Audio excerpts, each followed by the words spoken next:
নমস্কাৰ ডিৱাই 365 বিশেষ অনুষ্ঠান মিড মৰ্নিংলৈ আপোনালোকক স্বাগতম জনাইছোঁ ষ্টুডিঅ'ত মই অংকুৰ বৰঠাকুৰ আৰু আজি মিড মৰ্নিং অনুষ্ঠানত এটা বিশেষ বিষয় আপোনালোকৰ সন্মুখলৈ লৈ আনিব বিচাৰিছোঁ সকলোৱে জানে যে শাৰদীয় দুৰ্গোৎসৱৰ বাবে এইবাৰ প্ৰশাসনে বিশেষ কিছু নীতি নিৰ্দেশনা দিছে কিন্তু আশংকা কৰা হৈছে এই পূজাৰ বতৰত যদিহে সৰ্বসাধাৰণ সচেতন নহয় তেনেহ'লে ৰাজ্যত কৰোনাৰ প্ৰকোপ পুনৰ বৃদ্ধি পাব পাৰে শেহতীয়াকৈ ইউৰোপত দেখা গৈছে যে বিগত মাৰ্চ মাহৰ তুলনাত ইউৰোপৰ কেইবাখনো দেশত ইটালী ফ্ৰান্স ব্ৰিটেইন স্পেইন কেইবাখনো দেশত এই চলিত অক্টোবৰত সংক্ৰমণৰ হাৰ যথেষ্ট বৃদ্ধি পাইছে আমি দৰাচলতে কৰোনা সংক্ৰমণৰ পৰা মুক্ত হৈছোঁ নে নাই নে অসমত আৰু দেশত পুনৰ দ্বিতীয় পৰ্যায়ৰ কৰোনাৰ এটা ঢৌ আহিব পাৰে সংক্ৰমণৰ সেই লৈ আজি আমি আলোচনা কৰিব বিচাৰিছোঁ আৰু এই আলোচনাত মই তিনিজনকৈ অতিথি মাতিছোঁ আৰু প্ৰথমে মই চিনাকি কৰি দিব বিচাৰিছোঁ আমাৰ সৈতে আছে গুৱাহাটীৰ গেট হস্পিটেলৰ চিকিৎসা সঞ্চালক ডাক্তৰ দীপেন মহন্ত আপোনাক স্বাগতম জনাইছোঁ অনুষ্ঠানটোলৈ কেইমুহূৰ্তমানৰ পাছতে আমাৰ সৈতে এই অনুষ্ঠানত উপস্থিত থাকিব নেমকেয়াৰ হস্পিটেলৰ সঞ্চালক ডাক্তৰ হিতেশ বৰুৱা আৰু সদৌ অসম দেৱালয় সংঘৰ প্ৰধান সম্পাদক কৈলাশ শৰ্মা ডাঙৰীয়া মই আলোচনাৰ মাজলৈ প্ৰথমে আহিব বিচাৰিছোঁ ডাক্তৰ দীপেন মহন্ত মই আপোনাৰ পৰা পুনতে জানি ল'ব বিচাৰিছোঁ যে অসম এতিয়া শেহতীয়াকৈ আমি বিগত 2-3টা দিনত দেখিবলৈ পাইছোঁ যে সংক্ৰমণৰ হাৰ যথেষ্ট কমিছে আমি আশংকামুক্ত হৈছোঁ নে এতিয়াও আমি পূৰ্বৰ দৰে সাৱধান সচেতন হৈ থাকিব লাগিব হয় আমি যদিও এতিয়া অলপমান এটা ডিক্ৰিজিং ট্ৰেন্ড এটা দেখিছোঁ যে আমাৰ এতিয়া সংক্ৰমণৰ হাৰটো অলপমান কমিছে এই অক্টোবৰৰ পৰা কিন্তু আমি যদি এই কমাটো দেখি পেলাই আমি যদি সাৱধানতাখিনি আমি আঁতৰাই দিওঁ আমি যদি আকৌ কমপ্লেচেণ্ট হৈ যাওঁ আমি যদি এই আগৰ যিখিনি আমি মানি চলিছিলোঁ সেইখিনি যদি নমনা হৈ যাওঁ তেতিয়াহ'লে হয়তো আকৌ আমাৰ ইয়াত সংক্ৰমণৰ হাৰ হয়তো বাঢ়ি যাব হয় আৰু শেহতীয়াকৈ আমি যিটো দেখিবলৈ পাইছোঁ যে মানুহৰ মাজত সচেতনতাৰ একেবাৰে অভাৱ দেখা গৈছে মই কেইটামান দৃশ্য দেখুৱাব বিচাৰিছোঁ এই মুহূৰ্তত মই কেইটামান PCR ফুটেজ কেইটামান মই দেখুৱাবলৈ অনুৰোধ কৰিছোঁ যে শেহতীয়াকৈ কেনেধৰণৰ ভিৰ দেখা গৈছে পূজাৰ এই বজাৰত আমি দেখিবলৈ পাইছোঁ বহু লোকে সাৱধান সচেতন হৈ থকা নাই এয়া বজাৰৰ দৃশ্য চাওক এয়া ফাঁচী বজাৰৰ দৃশ্য একাংশই হয়তো মাস্ক পৰিধান কৰিছে একাংশই কৰা নাই ইয়াৰ সমান্তৰালকৈ আমি কিছুমান সভা সমিতি 2 এদিনত দেখিবলৈ পাইছোঁ কিছুমান অনুষ্ঠান দেখিবলৈ পাইছোঁ যিবোৰ অনুষ্ঠানত সভা সমিতিত মানুহৰ সচেতনতাৰ অভাৱ দেখিবলৈ পোৱা গৈছে এয়া ফাঁচী বজাৰৰ দৃশ্য চাওক মাস্ক পৰিধান কৰিছে 2 এগৰাকীয়ে কিন্তু মাস্ক লৈছে থুতুৰিত সেই মনত যেন ভয়টো নাই মানুহৰ মাজত আৰু ইয়ে এতিয়া অসমত আৰু এবাৰ বিপদ মাতিব নেকি সেই শংকা কৰা হৈছে এয়া সভা এখনৰ দৃশ্য আপোনালোকক দেখুৱাইছোঁ নাই কোনো সামাজিক দূৰত্ব যি সামাজিক দূৰত্বৰ কথা বাৰে বাৰে আমি কৈ আছোঁ সেই কথা এতিয়াও কিন্তু বহু লোকে মানি চলিব বিচৰা নাই মই এখন ক্ৰীড়া প্ৰতিযোগিতাৰ দৃশ্য এই মুহূৰ্তত দেখুৱাই ল'ব বিচাৰিম দৰ্শকসকলক যিটো দৃশ্য দেখিলে হয়তো আপুনিও শংকিত হ'ব আমি ঢিঙৰ এটা দৃশ্য দেখুৱাব বিচাৰিছোঁ ঢিঙত শেহতীয়াকৈ এটা দৃশ্য দেখা গৈছিল আমি সেই দৃশ্যও দেখুৱাম য'ত কোনো লোকৰে নাছিল মাস্ক নাছিল কোনো সামাজিক দূৰত্ব মই এই দৃশ্যসমূহ দেখাৰ পাছত মই ডাক্তৰ দীপেন মহন্ত আপোনাৰ পৰা জানিব বিচাৰিছোঁ এই দৃশ্যটো চাওক যে কোনো মাস্ক নাই কোনো সামাজিক দূৰত্ব নাই মানুহ উবুৰি খাই পৰিছে এই ক্ৰীড়া প্ৰতিযোগিতা কাবাডী প্ৰতিযোগিতা এখন চাবলৈ এনে অসচেতনতাৰ বাবে অসমৰ সৰ্বসাধাৰণে আকৌ এবাৰ বিপদৰ সন্মুখীন হ'ব লাগিব নেকি হয় নিশ্চয়কৈ মই ভাবোঁ যে আমি যিমান হ'লেও আমি যিখিনি সাৱধানতাখিনি আছে সেইখিনি লৈ মেইনটেইন কৰি থাকিব লাগিব আমাৰ প্ৰথমতে ফ'কাছটো আছিল যে আমি লকডাউন কৰিছিলোঁ লকডাউন কৰি একেবাৰে ঘৰৰ ভিতৰত আছিলোঁ আৰু যিখিনি মানুহে একেবাৰে নোলালেই নহয় সেইখিনি মানুহ বাহিৰলৈ ওলাইছিল আৰু তেওঁলোকে ওলাওঁতে সামাজিক দূৰত্ব মেইনটেইন কৰিছিল মাস্ক পিন্ধিছিল চেনিটাইজাৰে হাত চাফা কৰি ৰাখিছিল ঠিক তেনেদৰে মানি চলি পেলাই মানুহখিনি ওলাই আহিছিলে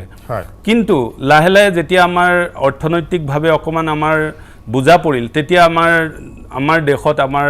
মাননীয় প্ৰধানমন্ত্ৰী নৰেন্দ্ৰ মোদী ডাঙৰীয়াই লাহে লাহে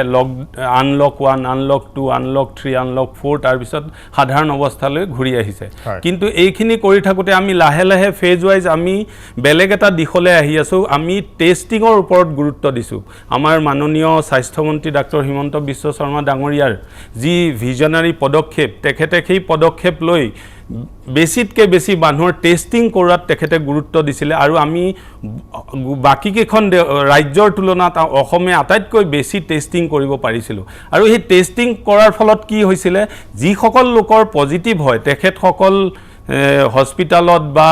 সেলফ আইসোলেশন কৰি বা কোৱাৰেণ্টাইন চেণ্টাৰত তেখেতসকল আছিল আৰু বাকী যিসকলৰ নিগেটিভ হয় তেখেতসকলে বাহিৰলৈ ওলাই আহিব পাৰিছিল নিজৰ কাম কাজ কৰিব পাৰিছিল আৰু নিজৰ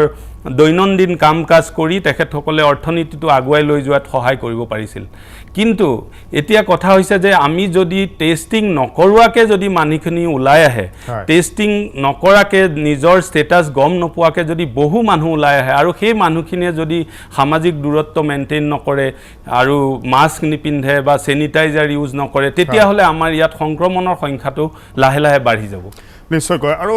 এতিয়া এটা বিষয় মই জানিব বিচাৰিছোঁ যে শেহতীয়াকৈ আমি দেখিবলৈ পাইছোঁ যে এই যে সংক্ৰমণৰ ধাৰাটো ৰাজ্যত কিছু পৰিমাণে নিয়ন্ত্ৰণলৈ আহিছে হাৰ যিটো কিছু পৰিমাণে কমিছে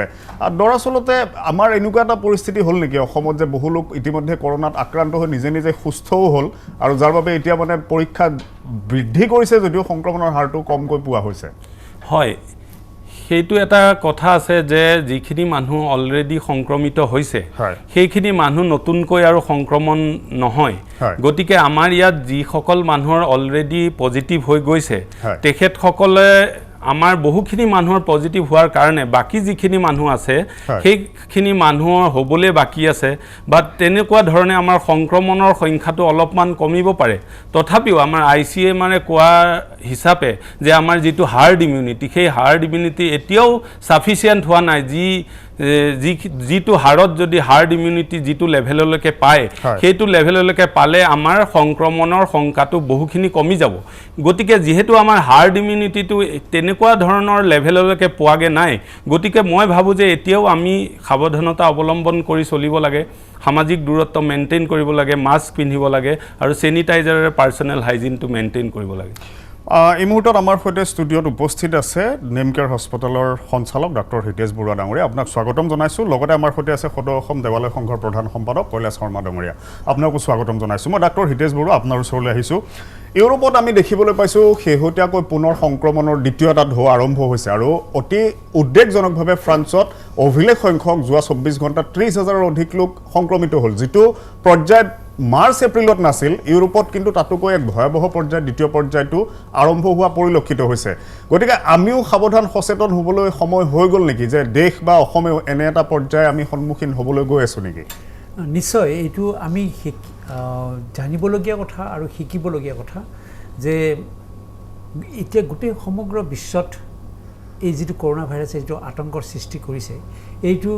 এইখন দেশত কি হৈছে সেইখন দেশে জানে সেইখন দেশত কি হৈছে এইখন দেশে জানে গতিকে আমি তাৰ পৰা শিকাটো উচিত বুজাটো উচিত আৰু জনাটো উচিত আমি তাৰ পৰা কি ধৰণে আমি নিজক প্ৰতিৰোধ কৰিম আৰু এতিয়া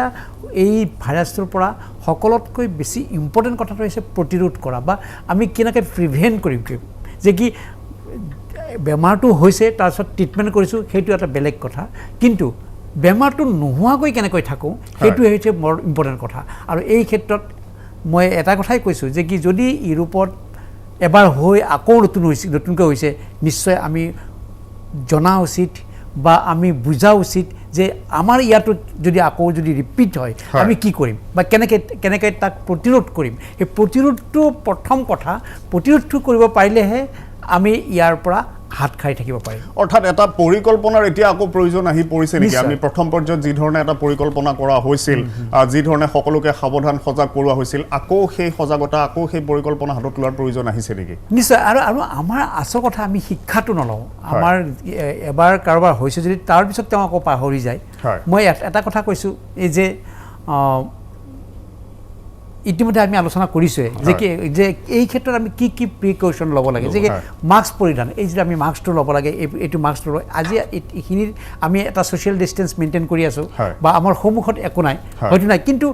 আমি এই কথাটো লাজ কৰিব নালাগে চিন্তা কৰিব নালাগে যিকোনো ছ'চিয়েল প্লেছত যোৱাৰ লগে আমি মাস্কটো লগত থাকিব লাগে মাস্ক পৰিধান কৰা লগত আজিকালি এইটো ফেচিয়েলটো মই সেইকাৰণে লৈ আহিছোঁ এইটো ফেচিয়েলটো বিৰাট ইম্পৰ্টেণ্ট কথা এইটো লাগে যেতিয়া বেছি জনবহুল আৰু লগত এটা এনেকুৱা ধৰণৰ আমি কিয় ৰাখি নথওঁ এইখিনি বস্তু যদি আমাৰ সমৰ লগত থাকে এইখিনি লৈ যদি আমি চলোঁ যে মই দেখিছোঁ ইয়াত ছ'চিয়েল ডিষ্টেঞ্চ কৈলাশ শৰ্মা ডাঙৰীয়াৰ ওচৰলৈ আহিম দৰাচলতে প্ৰশাসনে শেহতীয়াকৈ পূজাক লৈ যি নিৰ্দেশনা দিছে এয়া সঠিক হৈছে নে নাই সেই বিষয়টো আলোচনা কৰিম মই কৈলাশ শৰ্মা ডাঙৰীয়া এতিয়া আপোনাৰ ওচৰলৈ আহিছোঁ শেহতীয়াকৈ আমি দেখিবলৈ পালোঁ যে বৃহস্পতিবাৰৰ দিনটোত জিলা প্ৰশাসনে কামৰূপ মহানগৰ জিলা প্ৰশাসনে পূজা কমিটিসমূহৰ সৈতে এক বৈঠকতো মিলিত হৈছিল নতুনকৈ কেতবোৰ নিৰ্দেশনা দিছে কিন্তু তাত এটা নিৰ্দেশনা এতিয়া মোৰ চকুত পৰিছে যে পঞ্চমীত পূজাৰ আয়োজক আৰু পূজাৰীসকলৰ কৰোনা টেষ্ট কৰোৱাটো বাধ্যতামূলক হৈছে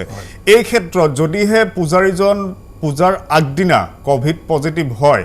এজন আৰু আন এজনক বিচাৰি উলিওৱাটো সামগ্ৰিকভাৱে গোটেইকেইটা পূজা কমিটি গোটেইকেইখন পূজা কমিটিয়ে গুৱাহাটীকে ধৰি ৰাজ্যৰ বিভিন্ন প্ৰান্তত এক অসুবিধাৰ সৃষ্টি নহ'বনে এজন আন এজন লোকক বিচাৰি পোৱাত অৰ্থাৎ পূজা আয়োজনক লৈ অনুষ্টুপীয়াকৈ হ'লেও যি আশা কৰিছিল সেই আশাত চেঁচা পানী পৰিব নেকি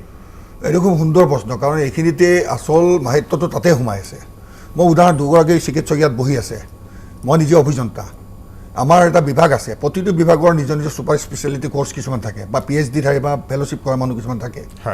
মেডিচিনে হওক বা ফিজিঅ'লজি অনকলজি বিভিন্ন বিভাগ থাকে ঠিক তেনেকৈ পূজাৰ ক্ষেত্ৰতো মই কওঁ সাধাৰণ যিসকল ব্ৰাহ্মণ বা পূজাৰী আছে তেওঁলোকে গণেশ পূজা লক্ষ্মী পূজা সৰস্বতী পূজা বিশ্বকৰ্মা পূজা যিকোনো পূজাৰীয়ে কৰিব পাৰে কিন্তু শক্তি পূজা বিশেষকৈ দুৰ্গা পূজা আৰু কালী পূজা এইটো পৃথিৱীৰ আটাইতকৈ প্ৰাচীনতম পূজা যেতিয়া পৃথিৱীত কোনো ধৰ্মই নাছিলে সনাতন ধৰ্ম তেতিয়া যেতিয়া সৃষ্টি হৈছিল সেই সময়ৰ পৰাই পূজা চলি আহিছে আমাৰ এতিয়া 976 বছৰ হৈছে কামৰূপত অসম নাছিলে আহোম স্বৰ্গত হোৱাই নাই আমি উগ্ৰতাৰ লগত জড়িত আমাৰ এটা পৰিয়াল কামাখ্যাৰ লগত জড়িত এটা পৰিয়াল পাণ্ডুনাথ দেৱালয়ৰ লগত জড়িত তেতিয়া ইউনিভাৰ্চিটি কলেজ একো নাছিল তাতে শিক্ষাও দিয়া হৈছিল যুদ্ধবিদ্যা শিকোৱা হৈছিল ৰজা মহাৰজা বা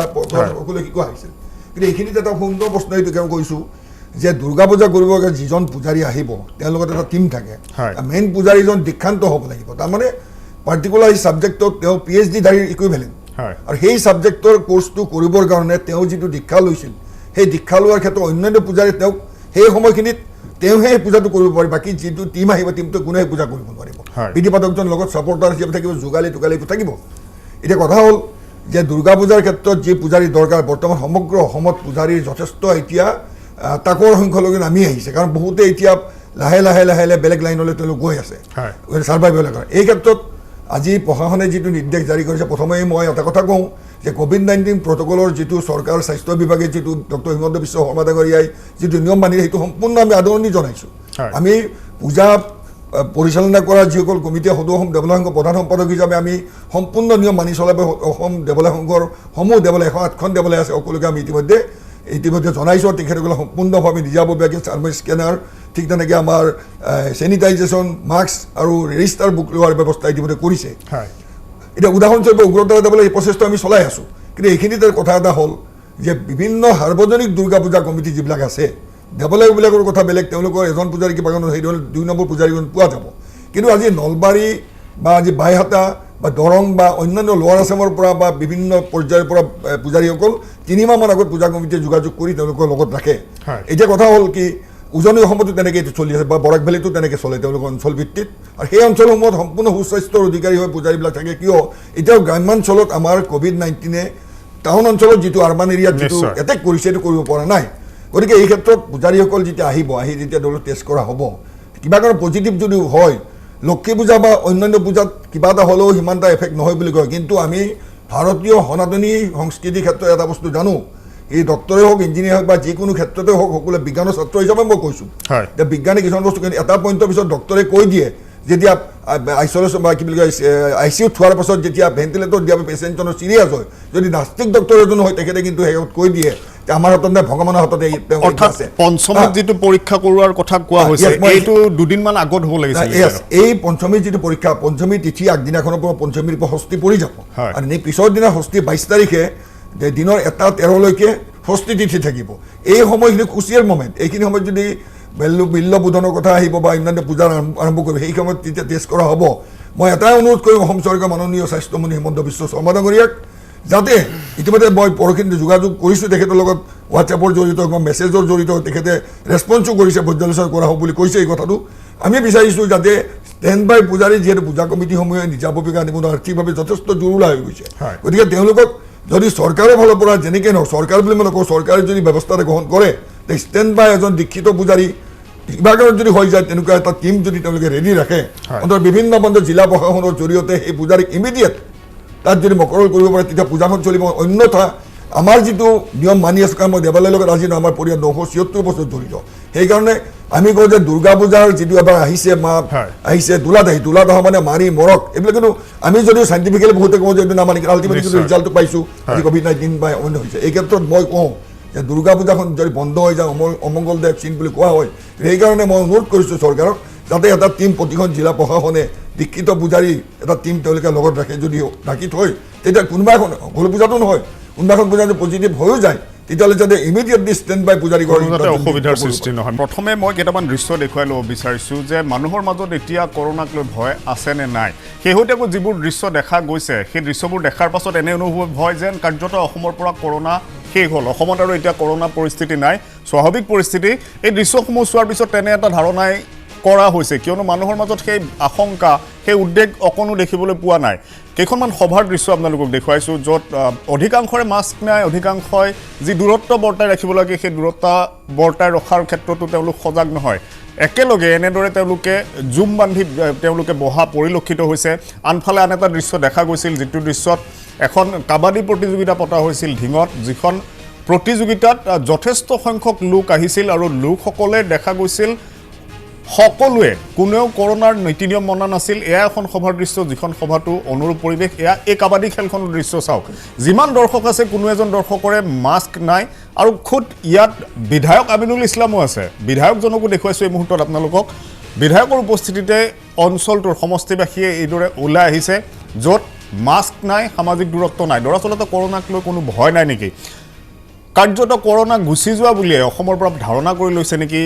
সকলোৱে এই মুহূৰ্তত মই বজাৰৰ পৰা সেই কথাটো জানিবলৈ গৈছোঁ গুৱাহাটীৰ সৰ্বসাধাৰণৰ মাজত এই ক্ষেত্ৰত কি ধৰণৰ প্ৰতিক্ৰিয়া জানিবলৈ গৈছোঁ আমাৰ সাংবাদিক ধীৰাজ হাজৰিকাৰ ওচৰলৈ ধীৰাজ আপোনাৰ ওচৰলৈ আহিছোঁ সৰ্বসাধাৰণৰ মনত এতিয়া সেই আশংকা নাই নেকি সকলোৱে ভাবি লৈছে নেকি যে কাৰ্যত কৰোনা আৰু অসমত নাই নিশ্চয়কৈ অংকুৰ এই মুহূৰ্তত সেই প্ৰশ্নটো অতি গুৰুত্বপূৰ্ণ কাৰণ যিহেতু কৰোনাৰ যি সংক্ৰমণ বৃদ্ধি পাইছিল গুৱাহাটীত তাৰ পিছত লাহে লাহে এতিয়া কৰোনাৰ যি সংক্ৰমণৰ হাৰ সেয়া নিম্নমানৰ হ'ব ধৰিছে কিন্তু এই সময়ত আপুনি কৰা প্ৰশ্নটো অতি গুৰুত্বপূৰ্ণ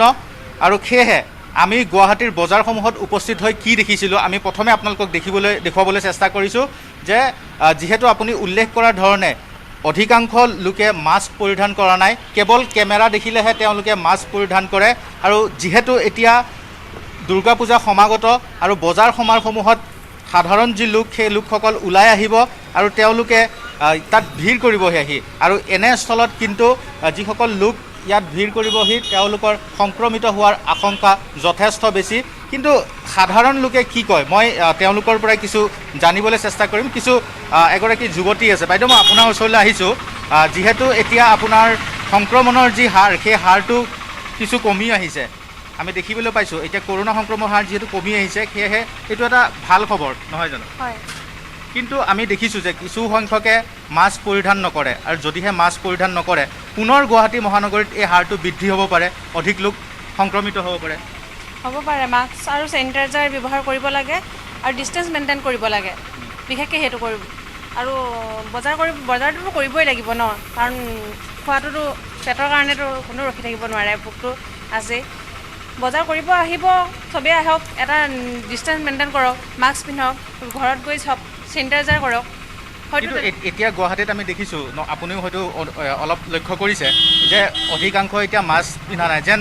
কৰোনা শেষ হ'ব ধৰিছে নেকি তেনেধৰণৰ এটা প্ৰৱণতা আহিছে কিন্তু সেইটো ব্যৱহাৰ বহুত কিছু লোকেতো কৰোনাটো কোনো ধেমালি বুলিয়ে ভাবি লয় বিশ্বাস নকৰে কিন্তু যিসকলে এই ৰোগত আক্ৰান্ত হয় ময়ো হৈছিলোঁ নাই হোৱা বুলি নকওঁ ময়ো হৈছিলোঁ কিন্তু ভয়ানক পৰিস্থিতি হয় কিছুমানৰ বাবে সেইবাবে সকলোৱে কৰোনাটো যাতে কোনো সাধাৰণ বেমাৰ বুলি নাভাবে এইটো গুৰুত্বপূৰ্ণ হিচাপে লয় তাতে ধীৰাজ ব্যৱসায়ীসকলৰ প্ৰতিক্ৰিয়া জানিবলৈ চেষ্টা কৰক যে কৰোনাক লৈ এতিয়া ধাৰণা কি তেওঁলোকৰ মনত ভয় আছে নে তেওঁলোক শংকামুক্ত হৈছে পূজা বুলি যাতে আগৰ নিচিনাকৈ গাত ধৰাধৰিকৈ বা 10-100জন মানুহ লগতে যোৱাটো উচিত নহয় যাওক চাব ইচ্ছা কৰিছে যাওক পূজা এটা লিমিট হিচাপে যাব লাগে কৰোনাক লৈ আপোনালোকৰ এতিয়া ধাৰণাটো কি কৰোনাক লৈ লাহে লাহে ভয়টো কমি আহিছে নেকি আমাৰ ক্ষেত্ৰত নহয় কিন্তু বাকীবোৰৰ ক্ষেত্ৰত কি হয় নাজানো কিন্তু আমি নিজে পৰিস্থিতিৰ সন্মুখীন হৈছিলোঁ বাবে এতিয়াও আমাৰ কাৰণে এইটো ভয়টো আছে হ'ব পাৰে নিশ্চয় মই দেখুৱাবলৈ চেষ্টা কৰিম যে মোৰ সতীৰ্থ তপনে দেখুৱাবলৈ চেষ্টা কৰিব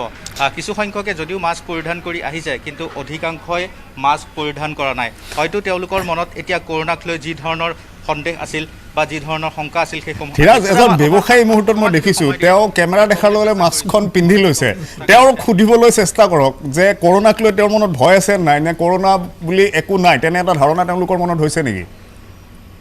দাদা মই দেখুৱাবলৈ চেষ্টা কৰিছোঁ যিহেতু তেওঁলোকে মাস্ক পৰিধান কৰা নাই সেয়েহে যিসকল লোক ইয়াত আহিছে তেওঁলোকে আঁতৰি যাবলৈ চেষ্টা কৰিছে মই কিছু আগুৱাই যাম ইয়াতে যিহেতু কেইবাগৰাকীও ব্যৱসায়ী আছে যিহেতু আপুনি উল্লেখ কৰিছে যে কেমেৰা দেখিলেহে মাস্কসমূহ তেওঁলোকে ব্যৱহাৰ কৰে মই আগুৱাই যাবলৈ চেষ্টা কৰিম আৰু তেওঁলোকৰ পৰা কিছু মই কথা পাতিবলৈ চেষ্টা কৰিম আপুনি এই মুহূৰ্তত মাস্ক পৰিধান কৰা নাই কৰোণাক লৈ আপোনালোকৰ ভয় কমিছে নেকি লাহে লাহে মাস্ক কিয় পিন্ধা নাই মই আগুৱাই যাম আৰু আনসকল আছে মই তেওঁলোকক দেখুৱাবলৈ চেষ্টা কৰিম যে কৰোণাক লৈ মানুহৰ মনত এতিয়া ভয়টো কমিছে নেকি আপোনালোকৰ মনতো কমিছে নেকি ভয়টো কমা নাই কিন্তু একচুৱেলি বেমাৰটো যিহেতু লাহে লাহে ভালৰ ফালে আহি আছে সেইটো কাৰণে মানুহে অলপমান নিয়ম কানুন অলপমান এৰি দিছে আৰু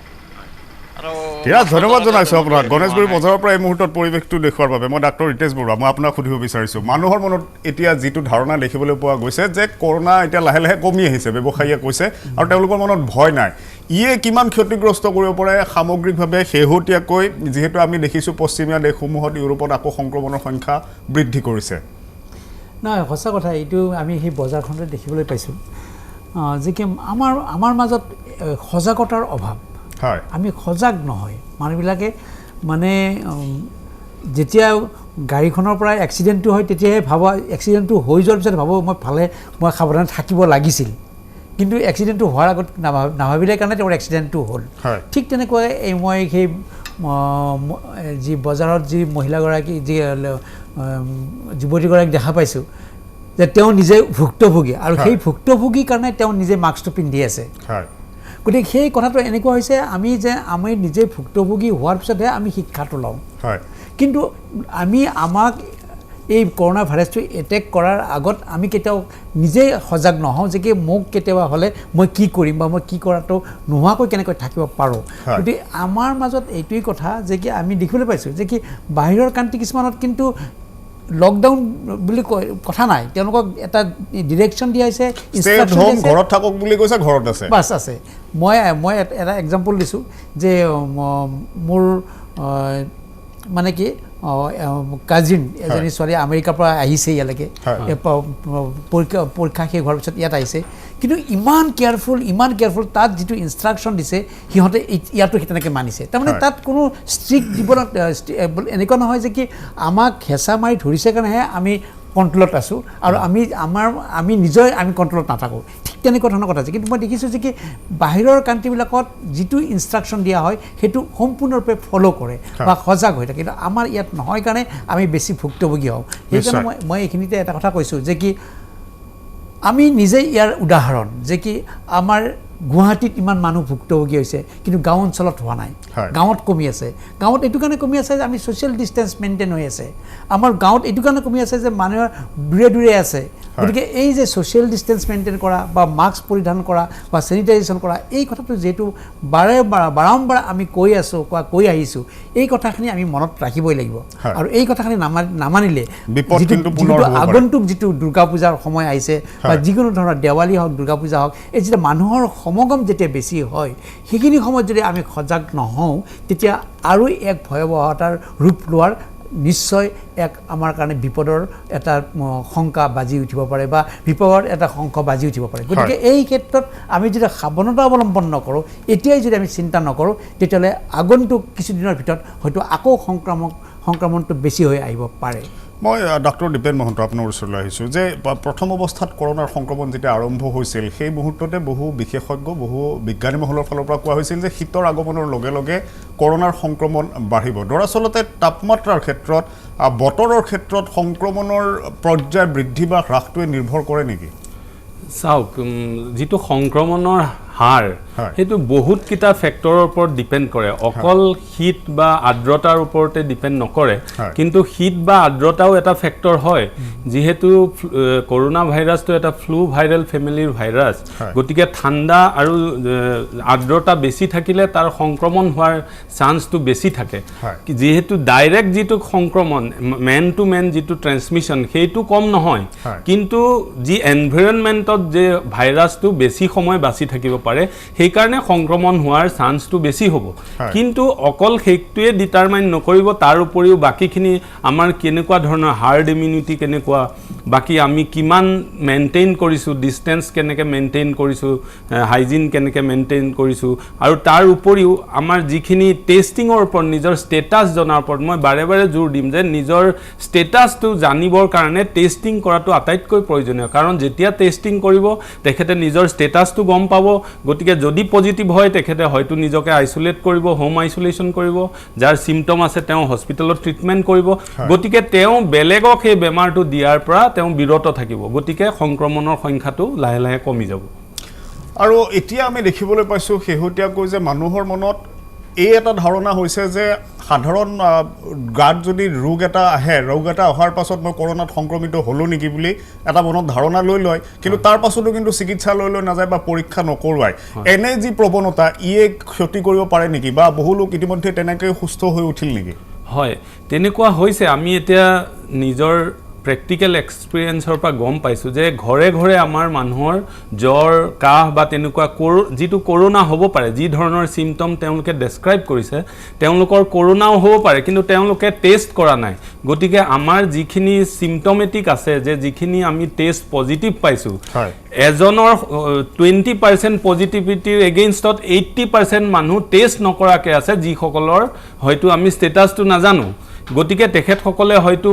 এবাৰ কৰোণা হৈ তেখেতসকলৰ ভাল হৈ গৈছে, গতিকে আমাৰ ইয়াত সংক্ৰমণৰ হাৰটো সেইকাৰণে লাহে লাহে কমি গৈছে। কিন্তু যদি এতিয়া আমি নতুনকৈ যিখিনি মানুহ বাহিৰলৈ ওলাই আহিব,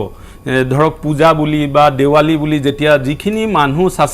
ছাচেপ্টেবল, অলৰেডি তেওঁলোকৰ ষ্টেটাছটো নাজানে, প্লাছ তেওঁলোকৰ হোৱাও নাই বেমাৰটো, সেইখিনি নতুনকৈ যদি মানুহখিনি ওলাই আহে তেতিয়া আকৌ সংক্ৰমণৰ হাৰটো কিন্তু বাঢ়ি যাব। ইমান দিনে ঘৰত সুৰক্ষিত হৈ আছিল, এই পূজাৰ বতৰত যদিহে মানুহে পূজাৰ সময়ছোৱাত ভিৰ কৰে, তেনেহ'লে সেই লোকসকল যিসকলে ইমান দিনে সুৰক্ষিত আছে, সেই লোকসকলৰ ক্ষেত্ৰত কিন্তু বিপদ হোৱাটোৰ সম্ভাৱনা আছে। আৰু আমি আজি আলোচনা কৰি আছোঁ যে ৰাজ্যত বা দেশত দ্বিতীয় পৰ্যায়ৰ কৰোণা সংক্ৰমণৰ ঢৌ পুনৰ আৰম্ভ হোৱাৰ সম্ভাৱনা কিমান বা আশংকা কিমান, আৰু এই দুৰ্গা পূজাৰ সময়ছোৱাত ৰাজ্যত যদিহে সকলোৱে সাৱধানতা সচেতনতা অৱলম্বন নকৰে, তেনেহ'লে অনাগত সময়ছোৱাত ইয়াৰ পৰিণাম ভুগিব লাগিব নেকি? মই পুনৰ আলোচনাৰ মাজলৈ আহিব বিচাৰিছোঁ। মই কৈলাশ শৰ্মা ডাঙৰীয়া আপোনাৰ পৰা জানিব বিচাৰিছোঁ শেহতীয়াকৈ প্ৰশাসনে কেতবোৰ নিৰ্দেশনা দিলে, তাৰ মাজত আমি দেখিলোঁ যে যান বাহন নিয়ন্ত্ৰণৰ ক্ষেত্ৰত বিশেষ নিৰ্দেশনা নাই, কেৱল দুচকীয়া মটৰ চাইকেল বা স্কুটাৰ যিয়েই নহওক, দুচকীয়া বাহনৰ ক্ষেত্ৰত 2জন পুৰুষ উঠাত নিষেধাজ্ঞা আছে, আন কোনো নিষেধাজ্ঞা নাই। আন যান বাহনসমূহ 4চকীয়া বাহনৰ ক্ষেত্ৰত নিয়ন্ত্ৰণ যদি নানে, মানুহটো অহা যোৱা কৰিবলৈ সুবিধাকণ থাকিবই। মই এইখিনি এটা কথা আৰু মই এটা ডিছকাশ্যনৰ এই কথাটো কৈছোঁ, কাৰণ 4চকীয়া বাহনত মানুহ আহিব 5জন, সৰু কাৰলৈ যদি আহে, এতিয়া মই এটা অনুৰোধ কৰিম প্ৰশাসনক, এটা কথা ক'ব বিচাৰোঁ যে 5জন মানুহ আৰু 2জন ৰেচিঅ'টো যে আমি যথেষ্ট ডিফাৰেঞ্চ হ'ব এইটো। গতিকে মই ভাবোঁ যে আঞ্চলিক ভিত্তিত যিবিলাক পূজা হ'ব, আৰু সন্ধিয়া সময়ত পাৰিলে 4চকীয়া বাহনটো সম্পূৰ্ণভাৱে ইমাৰ্জেঞ্চি নহ'লে গাড়ী চলাব দিব নালাগে। আৰু যিহেতু পূজাখন হ'বই, পূজাত যদি গাড়ী অহা যোৱা কৰি থাকে তেতিয়া সমাগমটো পাৰিব, আৰু ৰাইজেও বেয়া পাব নালাগে এইকাৰণেই যে আপোনালোকৰ সম্পূৰ্ণ পৰিয়ালৰ নাতি নাতিনীৰ পৰা ল'ৰা ছোৱালীলৈকে আপোনাৰ পিতৃ মাতৃ সকলো এফেক্টেড হৈ যাব। গতিকে এই সময়ছোৱাত আপোনাৰ এটা নিদৰ্শন দিয়ক। ইতিমধ্যে বিশ্বৰ বিভিন্ন প্ৰান্তত আমি দেখিছোঁ বেপৰোৱা মনোভাৱ লোৱাকৈ মই 8 এপ্ৰিল তাৰিখে নিয়মীয়া বাৰ্তাত এটা আৰ্টিকুল লিখিছিলোঁ যে তৃতীয় বিশ্বযুদ্ধৰ অঘোষিত সূচনা, চীনৰ জৈৱাস্ত্ৰ আক্ৰমণত ধৰাশায়ী সমগ্ৰ বিশ্ব, তাত প্ৰতিটো পইণ্ট সাউথ চাইনাত কি হ'ব গোটেই ঘটনা গৈছিলোঁ। আৰু ইটালী আৰু স্পেইন আদিত যে বেপৰোৱাভাৱে চাইনাৰ পাছতে তেওঁলোকে এফেক্টেড হৈছিলে যে বেপৰোৱা ভাৱটোৰ বাবে। আৰু এতিয়াও এডভান্স কাণ্ট্ৰিবিলাকত আমি দেখিছোঁ যে সাগৰৰ পাৰত গৈ তেওঁলোকে বিচত যাবলৈ আৰম্ভ কৰিছে, তেওঁলোকে যিটো লাইফষ্টাইল সেইটো লাইফষ্টাইল ষ্টাৰ্ট কৰিছে। যদি আমি এইটো লাইফষ্টাইল ভাৰতীয় যিটো আমাৰ নিয়ম এটা গোটেই সমগ্ৰ পৃথিৱীয়ে ভাৰতবৰ্ষক মানে পৃথিৱীৰ আটাইতকৈ ঠিক জনবসতি, চাইনাতকৈ বেছি জনবসতি বুলি এতিয়া ভাৰতবৰ্ষ আহি গৈছে। এই সময়ছোৱাত যদি দুৰ্গা পূজাৰ সময়ছোৱাত যথেষ্ট সমাগম হয়, মই অনুৰোধ কৰিছোঁ যে গাড়ীৰ যিটো ব্যৱস্থা প্ৰশাসনে 4চকীয়া বাহন বিশেষভাৱে ইমাৰ্জেঞ্চি নহ'লে, ইমাৰ্জেঞ্চিৰ লগত এচেঞ্চিয়েল ছাৰ্ভিচৰ বাহিৰে যিসকল বাহন আছে সন্ধিয়া সময়ত অন্ততঃ আবেলিৰ পৰা সন্ধিয়া প্ৰায় 10 বজামানলৈকে সেই 4-চকীয়া বাহনখিনি বন্ধ কৰিব লাগে হয়। আৰু যদি কৰা নহয় তেতিয়াহ'লে কিন্তু ইনফেকশ্যনটো বাঢ়ি গৈ থাকিব কিয় গাড়ীত অহা 5জন মানুহৰ ভিতৰতে যিটো এইটো হৈছে শ্বাস প্ৰশ্বাসৰ বেমাৰ গতিকে এই শ্বাস প্ৰশ্বাসৰ বেমাৰৰ ক্ষেত্ৰত SARS-2 মাৰ্চ আৰু COVID-19 আটাইখিনি বস্তু পৰে মই অনুৰোধ কৰিম যে প্ৰশাসনে অতি শীঘ্ৰে এটা ব্যৱস্থা লওক অকল 2চকীয়া বাহনৰ ক্ষেত্ৰতে নহয় 4চকীয়া বাহনৰ ক্ষেত্ৰতো যদি বাছ আদিটো চলাবই নালাগে সেইখিনি বাছটা চলোৱা বন্ধ কৰিব লাগিব গতিকে তেতিয়া আৰু আঞ্চলিক ভিত্তিত মানুহক অনুৰোধ কৰিছোঁ পূজা আপোনাৰ দৰ্শন কৰক 5জনকৈ মানুহ আহি নিজৰ অঞ্চলত পূজা চাওক বাহিৰলৈ ওলাই নাযাব আৰু প্ৰশাসনে যদি গাড়ীৰ ব্যৱস্থা কৰে বন্ধ কৰাৰ তেতিয়াহ'লে মই ভাবোঁ অন্ততঃ 20% নহ'লে 40% ইনফেকশ্যনটো কমি যাব আৰু মানুহ গেডাৰিংটো চানমাৰী মানুহখিনি চানমাৰীত থাকক উজান বজাৰ মানুহখিনি উজান বজাৰত থাকক তেনেকৈ যদি থাকে সেই 5 দিন ধৈৰ্য ধৰিলে মই ভাবোঁ অন্ততঃ আগন্তুক দিনত মেডিকেল চায়েন্সে সদায় এই কথাটো কৈ আছে স্বাস্থ্য বিভাগে সদায় কৈ আছে মই অনুৰোধ কৰিম যে এই পৰিৱেশটোৰ পৰা আমি বাচিবৰ কাৰণে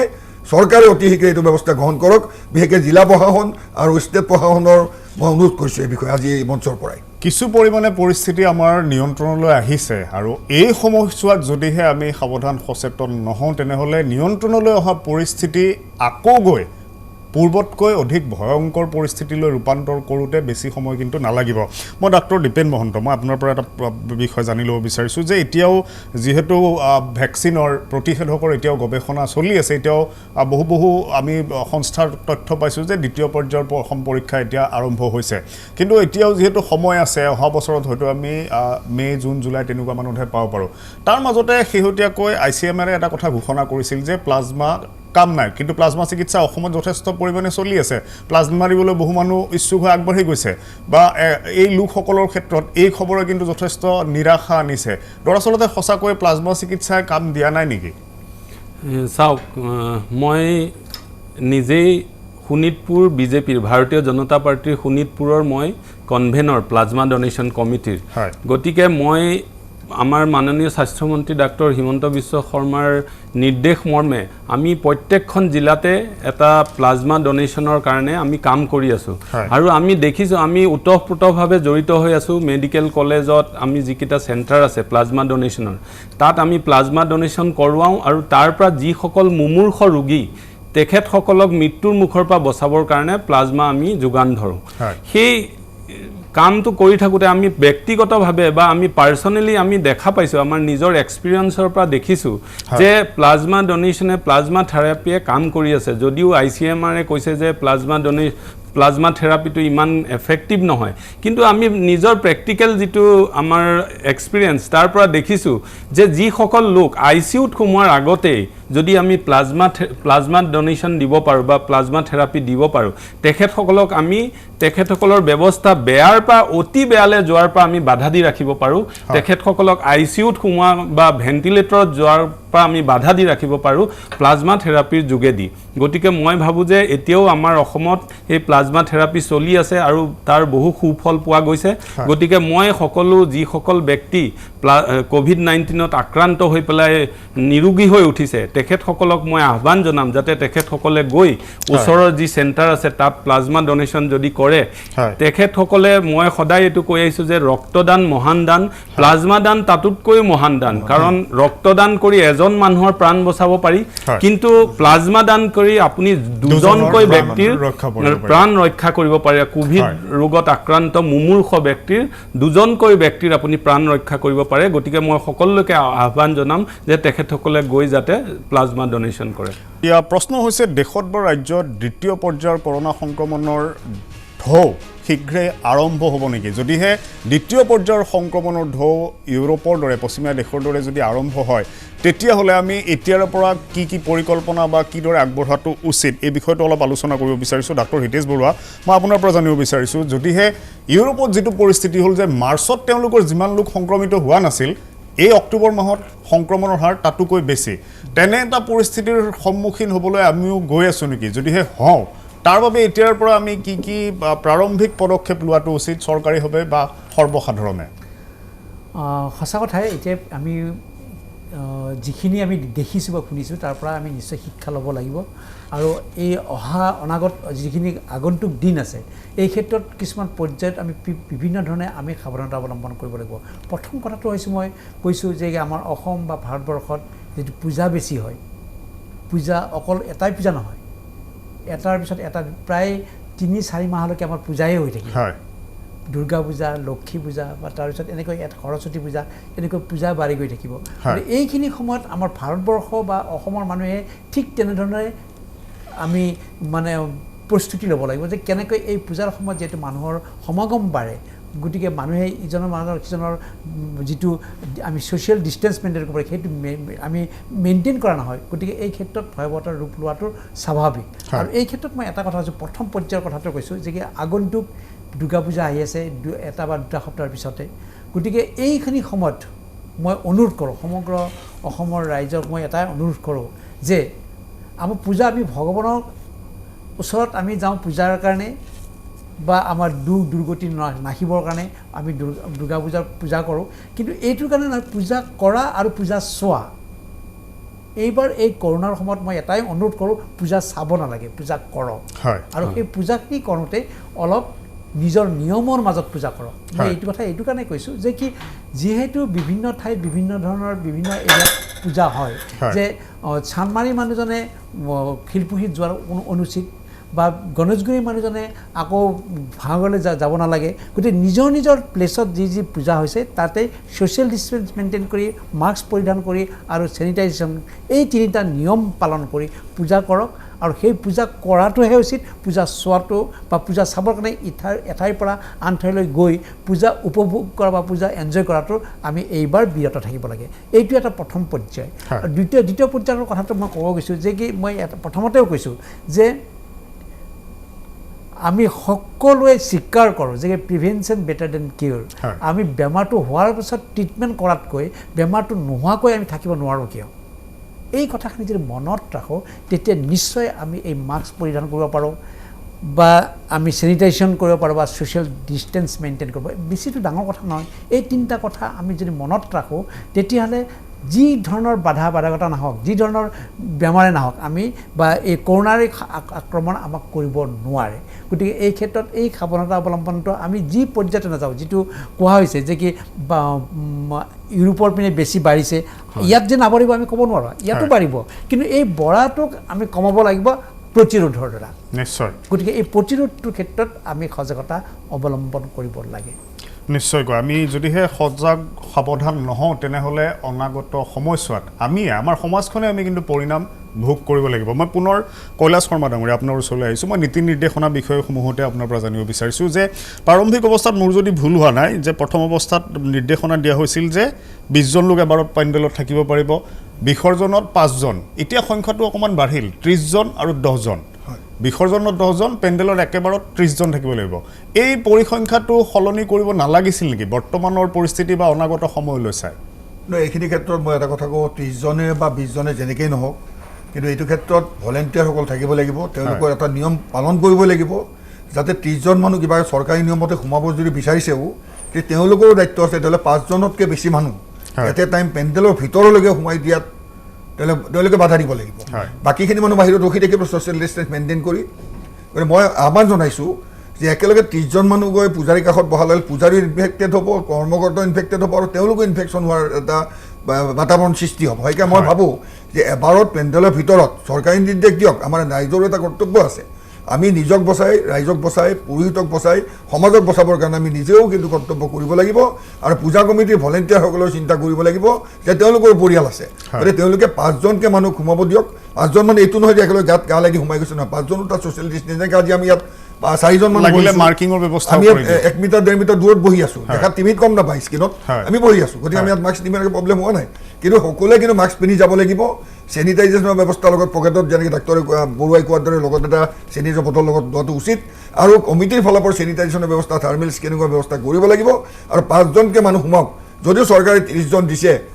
কিবা এটা কাৰণত দিছে কিন্তু তথাপি কিন্তু ৰাইজৰো দায়িত্ব আছে আৰু কৰ্মকৰ্তাৰো দায়িত্ব আছে পূজা কমিটিৰো দায়িত্ব আছে যে 5 জনকৈ ভিতৰলৈ যাওক 5 জন ওলাই অহাৰ লগে এক্সিট হোৱাৰ লগে লগে বাকী 5 জন তাত সোমাব দিয়ক গতিকে আৰু এইটো নহয় প্ৰথমে মই কৈছোঁ গেদাৰিংটো কৰিব নালাগে গতিকে 5 জনকৈ যাওক কিন্তু সন্ধিয়া সময়ত এই গেদাৰিংটো সম্পূৰ্ণভাৱে কমাব লাগিব পৰাপক্ষত ৰাইজে নিজৰ অঞ্চলত থাকি ছ'চিয়েল ডিষ্টেঞ্চ মেইনটেইন কৰি পূজা কৰক কিন্তু তেওঁলোকে পূজা চাবৰ ক্ষেত্ৰত আগৰ দৰে সেই এটা উমঘাম লৈ ওলাই আহিব নালাগে সমাগম কৰিব নালাগে আৰু তেতিয়াহ'লে আমি কিন্তু চৰকাৰী নিৰ্দেশনা মানিব লাগিব আমাৰো কিছুমান নীতি নিৰ্দেশনা আমি বিচাৰিছোঁ যাতে সকলোৱে ৰাইজক বচাবৰ কাৰণে এটা অতি সময় উপযোগী আপুনি আহ্বান জনাইছে যে 30 জনৰ ঠাইত 5 জনকৈ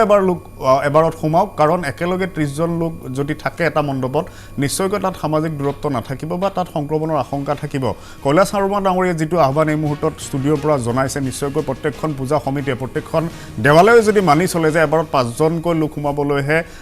দায়িত্ব লওক সকলোৱে আৰু 5 জন লোক ওলাই অহাৰ পাছতহে পৰৱৰ্তী 5 জন লোক সোমাবলৈ দিয়া হওক তেতিয়া নিশ্চয়কৈ এই যে সংক্ৰমণৰ আশংকা কৰা হৈছে পূজাৰ সময়ছোৱাত সংক্ৰমণ বৃদ্ধি পোৱাৰ এক আশংকা কৰা হৈছে সেই আশংকা কিছু পৰিমাণে দূৰ হ'ব বুলি আমি আশা ৰাখিব ডক্টৰ দীপেন মহন্ত মই আপোনাৰ পৰা জানিব বিচাৰিছোঁ যে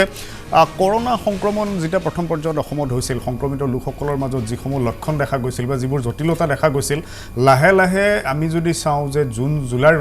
শেষৰ ফালে শ্বাস প্ৰশ্বাসজনিত সমস্যা বা জটিলতাসমূহ বেছি বাঢ়িছিল এতিয়া কৰোনাৰ ষ্ট্ৰেইনটো কি ধৰণৰ দেখা গৈছে ৰাজ্যত এতিয়া জটিলতাসমূহ কি ধৰণৰ দেখা গৈছে হয় আমি যেতিয়া প্ৰথম আমাৰ ইয়াত ৰাজ্যত যেতিয়া আমাৰ কৰোনা আৰম্ভ হৈছিল তেতিয়া আমি দেখিছিলোঁ যে ইমান তেনেকুৱা ধৰণৰ জটিলতা বা সিভিয়াৰিটি হোৱা নাছিল পেচেণ্টবিলাকৰ আৰু মই আগৰ প্ৰগ্ৰেমবিলাকত কৈয়ে গৈছিলোঁ যে যেতিয়াই আমাৰ ইয়াত সংক্ৰমণৰ সংখ্যাটো বাঢ়ি যাব ট্ৰেন্সমিশ্যনৰ ৰেটটো বাঢ়ি যাব তেতিয়াই কিন্তু তাৰ সিভিয়াৰিটিটোও বাঢ়িব ঠিক তেনেধৰণে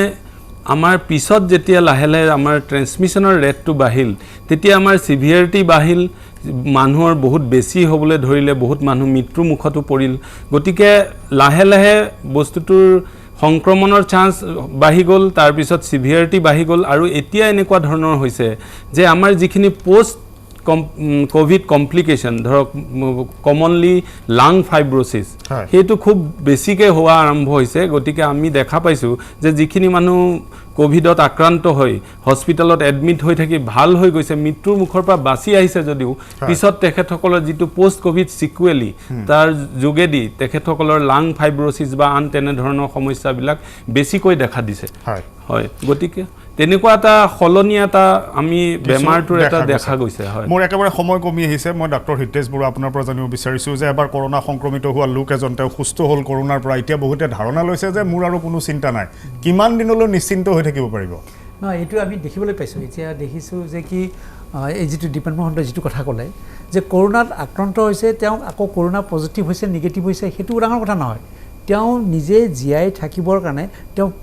পোষ্ট কোভিড ট্ৰিটমেণ্টখিনি ভালদৰে কৰি আছে নে নাই সেইটো বৰ ইম্পৰ্টেণ্ট কথা গতিকে আমি দেখিবলৈ পাইছোঁ যে কি হস্পিটেলত আছে এবাৰ তেওঁৰ পজিটিভ হৈছে দেখিছে তেওঁ কিছুদিন থকাৰ পিছত তেওঁ নিগেটিভ হোৱা নাই আকৌ পজিটিভে হৈছে আকৌ তেওঁ দীৰ্ঘদিনলৈকে থাকিব লগা হৈছে সেইটোতকৈও বেছি ইম্পৰ্টেণ্ট কথা হৈছে যে কি আমি যিটো হস্পিটেল আমি নিজে দেখা পাই আছোঁ যে কি কোনোবা এটা পেচেণ্টৰ ক্ষেত্ৰত আমি ৰেপিড টেষ্টত নিগেটিভ পাইছোঁ কিন্তু আৰ্টিফিচিয়েলত তেওঁৰ পজিটিভ আহিছে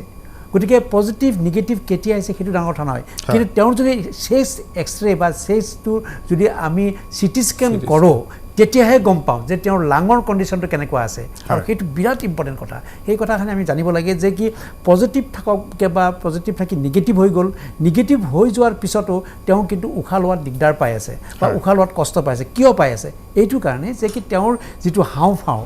বা যিটো তেওঁ লাংছৰ যিটো উশাহ লোৱাৰ কাৰণে যিটো শ্বাস প্ৰশ্বাসৰ যিটো মানে আমাৰ হেৰিত থাকে প্ৰক্ৰিয়া থাকে সেই প্ৰক্ৰিয়াটোত তেওঁৰ বাধা জন্মে গতিকে এই ক্ষেত্ৰত আমাৰ সদায় চিটি স্কেন বা এখন এক্সৰে কৰিব লাগে কৰি উঠি আমি জানিব লাগে যে মোৰ লাং কণ্ডিশ্যনটো কেনেকুৱা আছে গতিকে এই ক্ষেত্ৰত মই এটাই অনুৰোধ কৰোঁ যে কি কাৰোবাৰ যদি কোভিড পজিটিভ হৈও গৈছে গতিকে তেওঁ নিগেটিভ হ'লে মানে তেওঁ যে সম্পূৰ্ণৰূপে ঠিক হৈ গ'ল সেইটো নহয় তেওঁৰ যিখিনি পোষ্ট কোভিড যিখিনি চিমটম বা চাইন চিমটম থাকে সেইখিনি ক্ষেত্ৰতো ডক্টৰৰ পৰামৰ্শ ল'ব লাগে আৰু সেই ডক্টৰৰ পৰামৰ্শ অনুযায়ী তেওঁ ট্ৰিটমেণ্ট চলাই থাকিব লাগিব মই আজি এই আলোচনা ইয়াতে সামৰিব লাগিব মোৰ সময় শেষ হৈছে ডক্টৰ হিতেশ বৰুৱা ডক্টৰ দীপেন মহন্ত আৰু কৈলাশ শৰ্মা ডাঙৰীয়া তিনিওগৰাকীকে মই ধন্যবাদ জনাইছোঁ অনুষ্ঠানত ভাগ লোৱাৰ বাবে আৰু এই কৰোনাৰ প্ৰট'কলসমূহ যিসমূহ কৰোনা নিয়ন্ত্ৰণ কৰিবলৈ এইবাৰ প্ৰশাসনে পূজাৰ সময়ছোৱাত